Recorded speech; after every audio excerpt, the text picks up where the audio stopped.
I was 23 when Eric and I got married, and he was only 22, which everyone kept saying was too young, but we knew what we wanted. Eric had this sweet, gentle way about him that made me feel like I was the center of his universe, which was exactly what I needed after all the jerks I'd dated before. He was the type who would ask permission before changing the TV channel and actually cared about my opinions on everything from what we had for dinner to how we arranged the furniture. The thing is, Eric's niceness sometimes felt suffocating. Like when we'd be out somewhere and I'd mention that some guy was attractive, just normal conversation, the way people talk. Eric would get this hurt look and go quiet for the rest of the night. It was honestly exhausting having to monitor every little comment to protect his feelings. I'd end up snapping at him about being too sensitive, and he'd apologize like he'd done something wrong by getting upset. What the hell was I supposed to do? Pretend I was blind to other men just because we were married? But I loved him, and when he got orders for deployment overseas, I genuinely thought I'd miss him terribly. The night before he left, we stayed up talking about how we'd handle the distance, making all these romantic promises about writing letters and video calls. Eric kept saying how much he trusted me, and how lucky he felt to have a wife who could handle being independent while he was gone. I remember feeling proud that he saw me as strong and capable. The first few weeks after Eric left were actually harder than I expected. The house felt too quiet, and I'd catch myself setting 2 plates for dinner out of habit. But after about a month, something shifted. I started appreciating having the bed to myself, not having to check with anyone before making plans, being able to watch whatever I wanted on TV without negotiating. For the first time since we'd gotten married, I could just be myself, without constantly considering someone else's feelings. That's when I ran into Bradley at Whole Foods. I was in the produce section, trying to remember if Eric had mentioned wanting me to eat healthier in his last call, when someone said my name. Bradley had been a friend back in high school, one of those guys who was always funny and confident, in a way that made everyone want to be around him. He looked good, really good, with this easy smile that reminded me why I'd had such a crush on him back then. We ended up talking for almost an hour right there in the store. He was working in construction now, had his own place, seemed like he had his life together in this relaxed way that felt so different from Eric's constant need for structure and approval. When Bradley asked for my number, saying we should catch up properly sometime, it felt completely innocent. We were old friends, I was lonely, and Eric wasn't here to get weird about it like he probably would have. Bradley and I started texting pretty regularly after that. Nothing inappropriate, just friendly conversation about our days, memories from high school, random thoughts about movies or music. He was easy to talk to in a way that felt effortless, never making me feel like I had to be careful with my words. When Eric would call, our conversations felt stilted and forced compared to the natural flow I had with Bradley. Eric would ask the same questions about my day, give me updates about base life that all sounded identical, and then we'd run out of things to say after 15 minutes. Bradley, on the other hand, would text me random observations that made me laugh, ask my opinion on things like he actually valued what I thought, and remembered details from previous conversations. When he mentioned maybe moving to Alaska for a job opportunity, asking if I'd ever thought about living somewhere completely different, it felt like the kind of adventurous conversation I never got to have with Eric. I found myself looking forward to Bradley's messages more than Eric's scheduled calls. About 3 months into the deployment, Eric came home on leave for 2 weeks. I was excited to see him, but something felt off from the moment he walked through the door. He seemed different, more serious, more watchful. The second night he was home, he asked to see my phone while we were watching TV.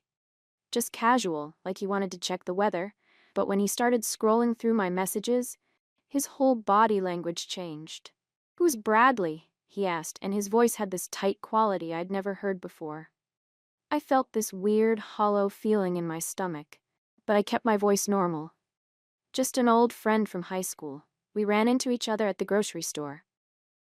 Eric was quiet for a long time, reading through our conversations. The messages looked different seeing them all together like that, and I realized how often Bradley and I had been texting.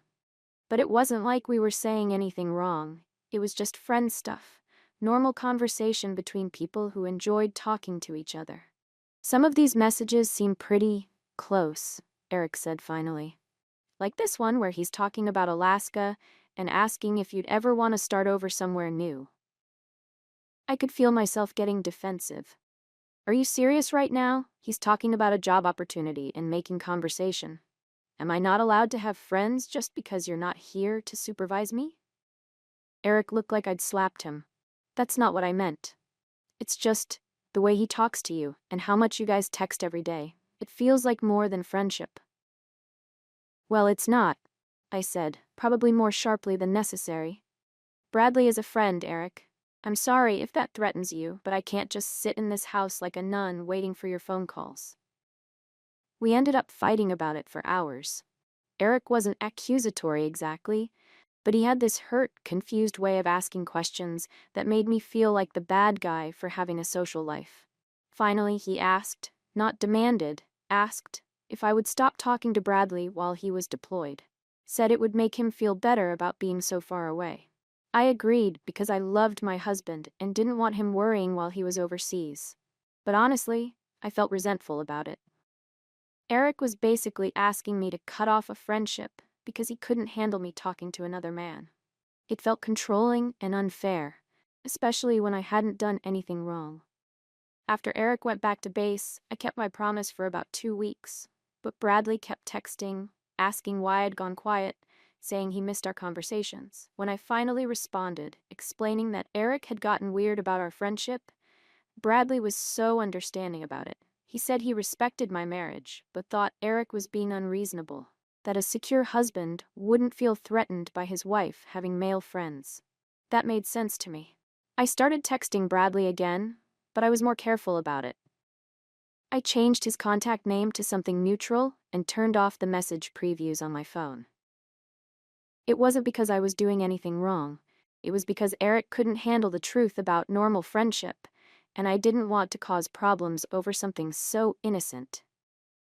Around the same time, my dad died suddenly of a heart attack. I was devastated, completely unprepared for how much it would hit me. Eric tried to be supportive from overseas, but there's only so much comfort you can get through a phone screen. I needed someone physically present, someone who could actually be there during the worst days. That's when Derek came into my life. We met at a coffee shop near my dad's house when I was there dealing with funeral arrangements. I was crying over paperwork, feeling completely overwhelmed, and Derek was the barista who brought me tissues and asked if I was okay. He had this gentle, caring energy that felt like exactly what I needed right then. Derek and I started talking regularly after that. He'd check in on how I was handling the grief, listen when I needed to vent about family drama around the funeral, offer to help with practical stuff when I felt overwhelmed. He was going through his own rough patch with work and family issues, so we understood each other's struggles in a way that felt really meaningful. When Derek mentioned he was also thinking about moving to Alaska, completely coincidentally, it felt like a sign that there were people out there who understood my need for change and adventure. Eric had never talked about doing anything spontaneous or exciting with our lives. He was all about stability and routine, which felt suffocating when I was dealing with the reality of how short life could be. Meanwhile, things at work were getting complicated too. My boss Robert had always been friendly, but after my dad died, he started being extra supportive in ways that felt personal rather than professional. He'd check on me throughout the day, offer to let me leave early when I was having a hard time, invite me to grab coffee to talk through what I was going through. Robert was older, more established, and had this confident way of handling problems that made me feel taken care of. When work stress got overwhelming, he'd suggest we take a walk to discuss projects, which usually turned into longer conversations about life and goals. He understood the corporate world in ways that Eric never could, and talking to him made me feel sophisticated and valued. The situation with Robert got weird when he started making comments about how much he'd miss me if I ever left the company, how special I was compared to other employees. But he was my boss, and I really needed the job, especially with all the expenses from my dad's death. When Robert suggested we meet outside of work to discuss a potential promotion, it felt like an opportunity I couldn't pass up. I knew Eric wouldn't understand any of this. He'd get jealous about Bradley and Derek, and he'd probably tell me to quit my job rather than deal with Robert's attention. But Eric wasn't here dealing with real life. He was on base living in his structured military world, while I was handling grief, work stress, and loneliness all by myself. So I managed the situation the way I thought was best. I kept my friendships with Bradley and Derek quiet, used my friend Amanda's name as a cover when Eric asked about phone calls, and handled the Robert situation professionally while protecting my job security. It wasn't ideal, but it was realistic given the circumstances. The thing Eric didn't understand was that I wasn't just sitting around waiting for him to come home. I was building a support system, maintaining friendships, and dealing with adult responsibilities that required more than his occasional phone calls could provide. When Bradley or Derek talked about Alaska, it felt like they were offering me possibilities for growth and adventure that Eric had never even considered. Robert and I did end up spending time together outside of work. He helped me through some really difficult days after Dad's death, and I was grateful for his support even when the situation got complicated. But when things at work became too intense, when Robert started expecting more from our relationship than I was comfortable with, I made the difficult decision to quit my job. I told Eric that Robert had been inappropriate with me, that he'd forced me into uncomfortable situations because he was my boss and I needed the job. It was easier than explaining the complicated reality of how support and friendship could evolve into something more confusing, especially when you're grieving and vulnerable. Eric was furious about Robert taking advantage of me, which proved that he wouldn't have understood the nuanced truth about what had actually happened. Even after quitting, Robert and I stayed in touch. He was going through a divorce and needed someone to talk to, and I understood what it felt like to have your life turned upside down. When he invited me to his house to talk through what we were both going through, it felt like the kind of mature friendship that Eric wouldn't be capable of understanding. Same with the hiking trips. Robert knew trails that helped clear your head, and physical activity was good for processing grief. By the time Eric's deployment was ending, I was managing 3 important friendships that were helping me through the most difficult period of my life. I'd learned to be independent, built a support network, and grown as a person in ways that wouldn't have been possible if I just sat home waiting for Eric's calls every night. When Eric came home, I was excited to see him.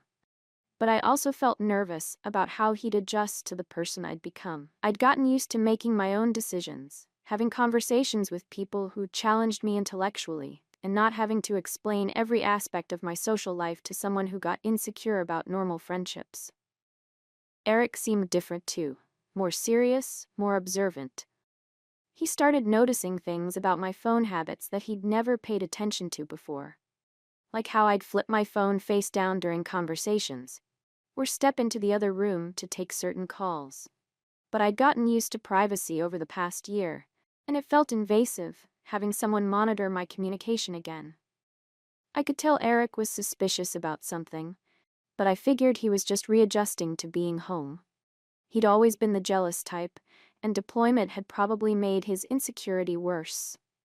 I tried to be extra affectionate and attentive to help him feel secure, but he seemed distracted and distant despite my efforts. What I didn't realize was that Eric was watching me more carefully than I thought. Apparently, he'd been paying attention to how I entered my phone password, studying my finger movements over several days until he figured out the pattern. The level of surveillance felt like something out of a spy movie, but Eric had always been methodical about things that worried him. The night everything came out, I'd had a few drinks while we watched a movie. Nothing crazy, just enough wine to relax after a stressful day. I fell asleep on the couch, and Eric carried me to bed like he always did when I'd had too much to drink. It was sweet, and I remember thinking maybe we were finally getting back to normal. I woke up the next morning feeling slightly hungover, but okay. Eric was already up, making coffee, and he seemed quiet but not unusual. We went through our normal morning routine. I showered, got dressed, checked my phone for messages. Everything seemed fine until later that evening, when Eric asked me to sit down on the couch because we needed to talk. The way he said it made my stomach drop. Eric had never been the type to initiate serious conversations, so I knew something was wrong. He was holding some papers and had this expression I'd never seen before, determined but also hurt. "I need to ask you about some phone calls," he said, and his voice was steady in a way that scared me. "Specifically, this number that called you multiple times last week." I looked at the call log he was showing me, and my mind went completely blank. I couldn't remember who had called or why, and Eric was staring at me like he expected an immediate explanation. "I don't know," I said honestly. "Could have been anyone. Maybe a wrong number?" "For 45 minutes?" Eric asked. "And you called them back twice." I felt this panic rising in my chest, but I tried to stay calm. "Maybe it was my friend Amanda. We talk for a long time sometimes." Eric nodded slowly, but something about his expression told me he didn't believe me. "Okay, so if I call this number right now, Amanda will answer?" "I don't know, Eric. What the hell is this about? Why are you interrogating me about phone calls like I'm some kind of criminal?" Instead of answering, Eric pulled out more papers. Screenshots of text messages, call logs, even some photos that looked like they were taken secretly. My heart started racing as I realized how much information he had. "I know about Bradley," he said quietly. "I know you didn't stop talking to him like you promised. I know about the Alaska conversations, the messages about thinking of each other every day, all of it." I felt like someone had just turned the volume down on everything around me. Eric had been investigating me, collecting evidence like I was some kind of suspect. The betrayal of that felt almost worse than being caught. "It's just a friend and it's all jokes," I said, which was true. Bradley and I had never done anything physical, never even talked about it seriously. "You're making this sound like something it's not." "What about Derek?" Eric asked, and I realized how deep his investigation had gone. "The guy who's also planning to move to Alaska with you. The one you've been talking to every day since your dad died?" I could feel my face getting hot. "Derek has been there for me during the worst time of my life, Eric. While you were overseas, I was dealing with my father's death and needed support from people who were actually here." "And Robert?" Eric's voice was getting quieter, which somehow made it more terrifying. "Your former boss, who you claimed sexually assaulted you? The one you've been visiting at his house and going on 4-hour hikes with?" My mouth went completely dry. I had no idea Eric knew about Robert, and the way he said it made everything sound so much worse than it actually was. "Robert did take advantage of me," I said, which wasn't entirely a lie. "He was my boss and I needed the job, so when he pushed for more than I was comfortable with, I felt forced to go along with it. But after I quit, we stayed friends because we were both going through difficult times." Eric stared at me for a long moment. "So you're telling me that the man who sexually assaulted you is someone you choose to spend hours alone with? Someone you trust enough to go to his house and on isolated hiking trails?" When he put it like that, it sounded insane. But the reality was more complicated than Eric could understand. Robert hadn't assaulted me. That was just the easiest way to explain why I'd quit. And our friendship afterward was genuine, even if it was also complicated. "You don't understand the situation," I said.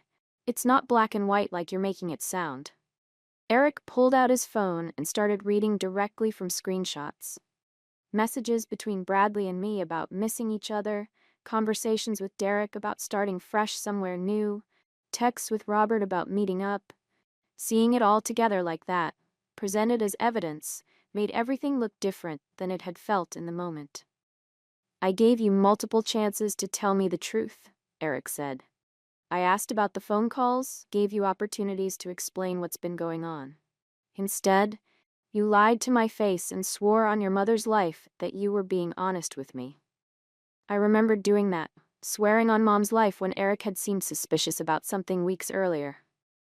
At the time, it felt like I was being honest about the important things, even if I wasn't sharing every detail of my friendships. "I didn't lie about anything that mattered," I said. "These are friendships, Eric. I know how they might look taken out of context. But I haven't cheated on you. I haven't done anything that actually violated our marriage. You've been planning to move to Alaska with 2 different men, Eric said. You've been having an emotional relationship with your former boss while claiming he assaulted you. You've been living a completely separate life behind my back for months.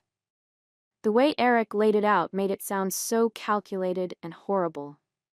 But from my perspective, I'd been surviving a difficult time as best I could. I'd been lonely, grieving, and trying to build connections with people who could offer support that Eric couldn't provide from overseas. I never intended for any of this to happen, I said, which was true. I didn't plan to develop feelings for these people. But you were gone, Eric. You were living your life on base while I was here, dealing with real problems alone. So this is my fault? Eric asked. Because I was deployed? That's not what I'm saying. I'm saying the situation was complicated, and I did the best I could with what I was dealing with. Eric was quiet for a long time, just staring at the papers in his hands. When he finally looked up, his expression was different, sadder, but also harder. If there's anything else I find out you're lying about, I'm done, he said. This is your chance to tell me everything, because I can't handle discovering more lies later. And I swore to him that I'd told him everything important, that there were no more secrets between us. And in my mind, that was true. The details of my friendships with Bradley, Derek, and Robert were complicated, but the core of what Eric needed to know, that I loved him and wanted to make our marriage work, was honest. That was 3 weeks ago, and Eric still acts like I'm some kind of monster. He barely touches me, gives me these careful, polite responses when I try to talk to him, and flinches when I try to be affectionate. I've been nothing but sweet and patient, trying to show him that we can move past this, but he seems determined to punish me indefinitely. I understand that Eric was hurt by discovering my friendships the way he did. But at some point he needs to decide whether he wants to be married or whether he wants to keep wallowing in drama. I've explained my side, I've been extra attentive and loving, and I've cut off contact with Bradley, Derek, and Robert to show my commitment to our marriage. What more does Eric want from me?